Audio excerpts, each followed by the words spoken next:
नमस्ते बच्चों,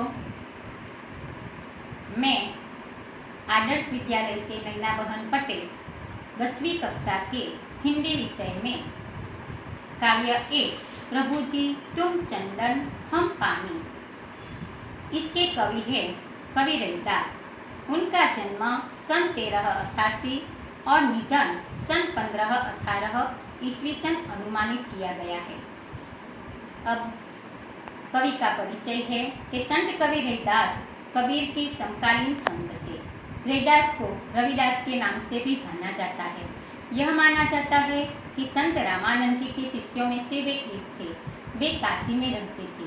वे पढ़े लिखे नहीं थे, मगर उनकी साधना उच्च प्रकार की थी। उनके पदों में अनन्य भक्तिभाव की अभिव्यक्ति है। संत कवि रविदास ने भक्त और भगवान के अटूट संबंध की पुष्टि अपने पदों में की है।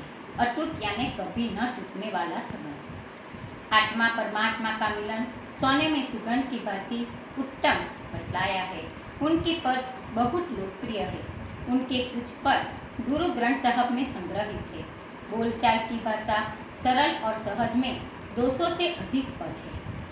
यहाँ संकलित पद में रविदास जी कहते हैं कि प्रभु जी, मैं हर हाल में आपके निकट रहना चाहता हूँ। मुझे आपकी भक्ति से प्रभुमय बनना है। मैं आपका दास, आपकी प्रतीति चाहता हूँ। यही आत्मा और परमात्मा की अद्वैतता यानी कि अनन्य भाव का वर्णन है। तो बच्चों, आज हम पहले काव्य का गान करेंगे।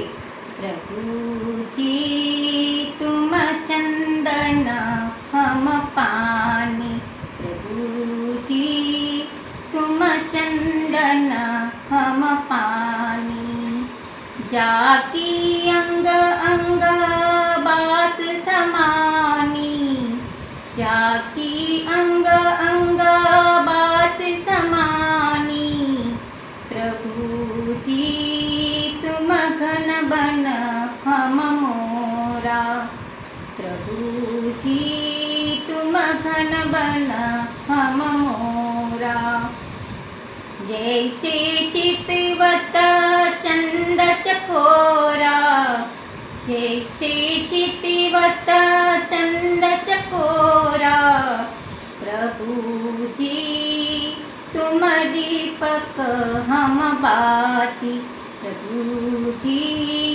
तुम दीपक हम बाती, जाकी ज्योति बरे दिन राती, जाकी ज्योति बरे दिन राती, प्रभु जी तुम मोती हम धागा, प्रभु जी तुम मोती हम धागा, जैसे सोनही मिलत सुहागा, जैसे सोनही मिलत सुहागा, प्रभु जी तुम स्वामी हम दासा, प्रभु जी तुम स्वामी हम दासा, ऐसी भक्ति करे रविदासा, ऐसी भक्ति करे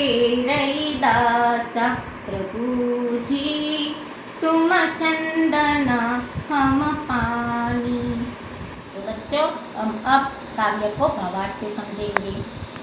प्रभु जी तुम चंदन हम पानी, जाकी अंग अंग बास समानी। हे प्रभु जी, तुम चंदन है तो हम पानी है, जिसके जाकी यानी कि जिसके संग, जिसके अंग अंग में समा जाना। चंदन और पानी मिलने से उसके अंग अंग में सुगंध समा जाती है। चारों ओर वातावरण खुशनुमा बन जाता है। चंदन और पानी दोनों को अलग करना बहुत मुश्किल है, क्योंकि चंदन परोपकारी है।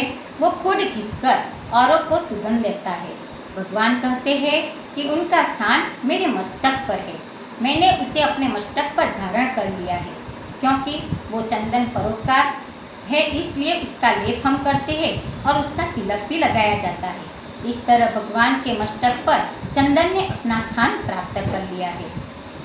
इसी तरह उत्तम प्रकार का जो रहीम जी है वो रहीम जी कहते हैं कि जो रहीम उत्तम प्रकृति का करी सकत कुसंग, चंदन विष व्यापत नहीं लिपटे रहे भुजंग।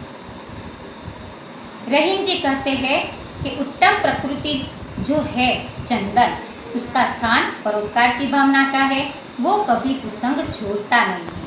उसके चंदन के पेड़ के चारों ओर जहरीले सांप लिपटे रहते हैं, फिर भी वह अपनी परोपकारी कभी छोड़ता नहीं है। इसी तरह भक्त रैदास ने भी भगवान को अपने स्थान प्राप्त कर लिया। प्रभु जी तुम बन गण हम मोरा, जैसे चितवत चंद चकोरा। प्रभु जी कहते हैं तुम काले काले बादल यानी कि घन हो, तो हम मोर है। मोर बारिश आने पर काले काले बादलों को देखकर अत्यंत हर्षित हो जाता है। वो मानता है कि अभी बारिश होगी और वातावरण खुशनुमा होगा। इसे देखकर मोर खुश हो जाता है और प्रसन्न होकर नाचने लगता है। इसी तरह घटाओं को देखकर भी मोर नाचता है। आकाश में छिपे हुए बादलों को देखकर भी वो नाचता है। इसी तरह भगवान को देखकर भक्त भी हर्षित हो जाता है और प्रसन्न होकर नाचने लगता है। जिसवत चंद्र चकोरा, चंद्र એટલે કે चंद्रमा। जिस तरह चंद्रमा को देखकर चकोरा यानी पक्षी जो बारिश के आने पर भी पानी पीता है और अपनी प्यास बुझाता है, जिस तरह चकोर पक्षी चंद्रमा को बार बार देखते रहता है, उसी तरह हे प्रभु तुम्हारा भक्त भी आपकी मूर्ति को बार बार देखता रहता है और उसकी भक्ति करता रहता है। प्रभु जी तुम दीपक हम बाती, जाकी ज्योति बड़े ढूंढा। हे प्रभु जी तुम दीपक है तो हम बाती है। दीपक ज्वलित होकर हमेशा दूसरों को प्रकाश फैलाता है, उसी तरह उसकी बाती जलकर उसमें प्रकाश देना चाहती है।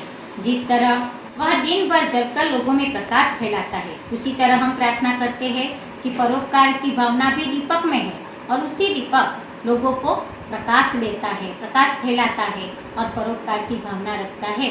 उसी तरह भगवान हे प्रभु तुम भी अज्ञान रूपी प्रकाश को दूर करके हमारे जीवन में ज्ञान का प्रकाश फैलाओ। प्रभु जी तुम मोती हम धागा, जैसे सोनही मिलत सुहागा।